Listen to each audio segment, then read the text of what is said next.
Hey everyone, today I'm going to be making some custard powder, and I know this is a bit of a weird angle, but I'm making it on the stove. I have tried on the induction cooktop and failed twice, so give up on that idea.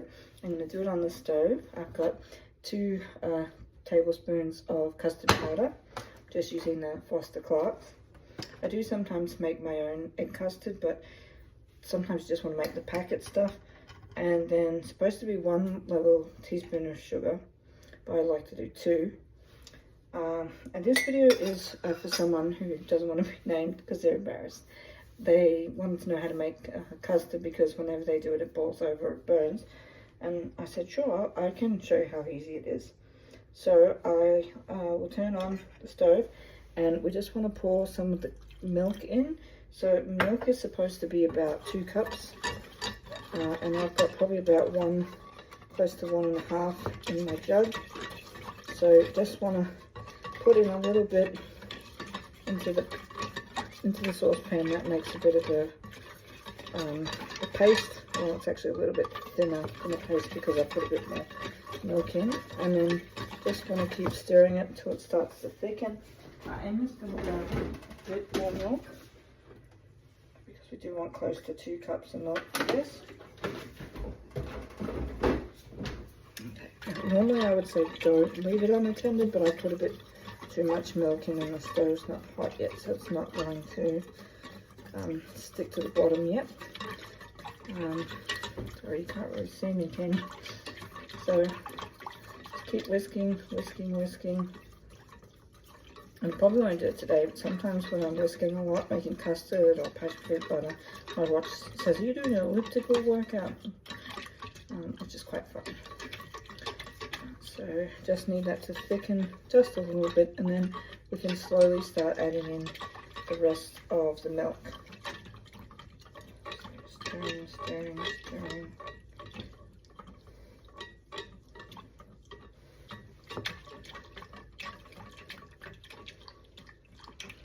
Usually you just do like a tiny bit of milk for the first part. And this may take a while. I might just pause and come back in a minute.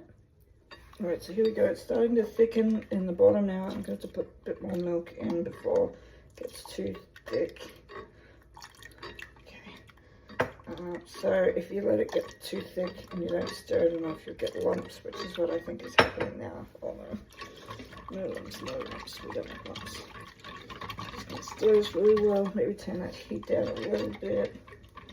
Just keep stirring and stirring. The custard can be good for lots of things. You can just eat it as is, pour it over pudding or fruit, or you can set it in the fridge and you can easily slice it. And it's really good for making vanilla slice too. If it was like 1 second, it was still running, and then the next minute it was like, get that milk in there right now. So I'm going to hold this, just keep stirring so it's thin again. So back to just stirring.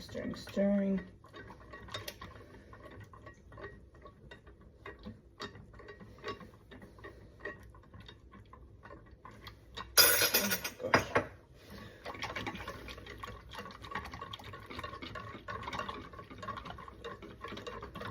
And if you do put too much milk in and you find that it's just not thickening at all, put a little bit of custard powder into some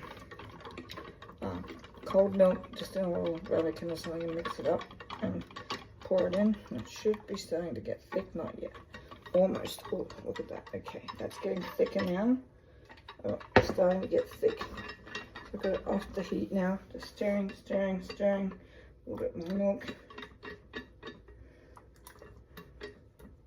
Just want to take it off the heat for a minute so I can just show you that it is starting to get thicker. Now let's put it back on the heat and then just keep adding in a little bit of milk at a time.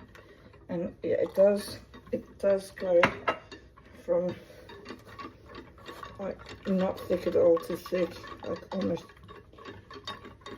like that. So it is something you have to keep stirring and keep the milk close by. You want the milk measured out. you'll see it's thin again. I mean, once it gets thick, you can eat it, but the recipe says 2 cups of milk, so you do want to add the full 2 cups of milk, because you want to make as much as you can. It will be very sweet. Oh, it does give your arm a bit of a workout. So it's still on the thin side. I have turned that heat down a bit more now, so it's just on like a simmer.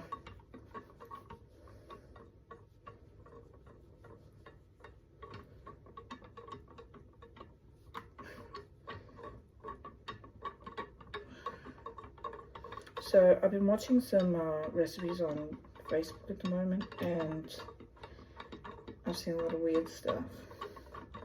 So comment any weird recipes that you've seen. So there was one, and they put pie filling in, and then they layered bananas, chopped bananas, and they layered them all neatly. And then she decided to just put the rest of the bananas on top, just to throw them on. So I don't know what was the point of neatly laying out the other ones. And then they put cake mixture with butter to make it like a crumble, and then pour that over the top. So that was weird. Now look at this, it's getting thick again. Beautiful. But we still need more milk, so a little bit more milk. And as you're getting towards the end, you won't have to stir it as much to get it thick. So like that, you could actually have, oh look, see, there it is. Asking me if I'm working out, record cross trainer workout. No thanks.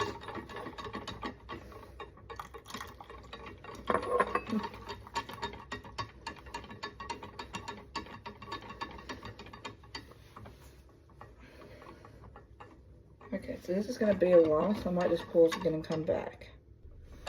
Okay, so it's almost thick enough. I'm just going to whisk it a little bit longer. So a few facts.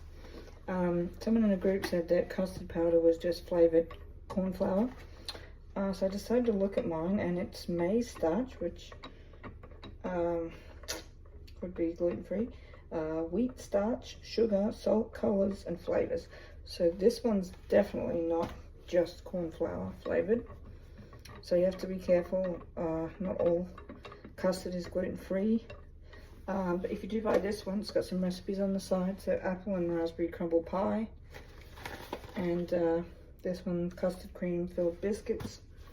So if you like custard and you need some ideas, there's some recipes on the pack. My favorite is vanilla slice. So I would add a little bit of vanilla to this. And then I'd cook 2 sheets of puff pastry and pour this in the middle. And then put the top on, let it set. Put some icing on top. Beautiful. Or there's Julie's sugar crackers, which are similar to the old lattice biscuits you used to get. And I think I shared a video of using those for vanilla slice. They're a good alternative if you don't want the puff pastry. With the puff pastry option, you can get gluten-free as well. So if you get gluten-free custard. So we're almost there. And this will actually set in the fridge as well. It'll thicken up. So if I have time later, I'll make a little short to show you that. But pretty much that's pretty good.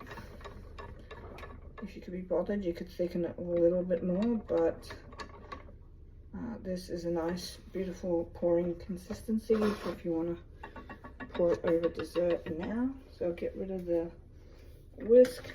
And let's see if you can see this. Hang on, let's do it this way. Custard, beautiful custard. Nice custard.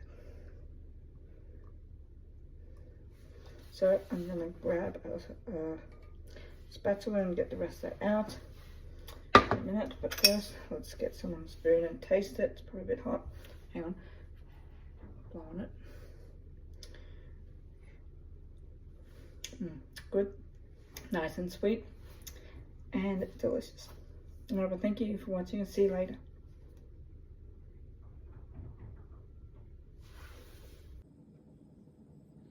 Okay, here it is, the custard after it's sat in the fridge for a few hours. nice and thick. So you see it was that beautiful pouring consistency before, and now it's set to a nice thick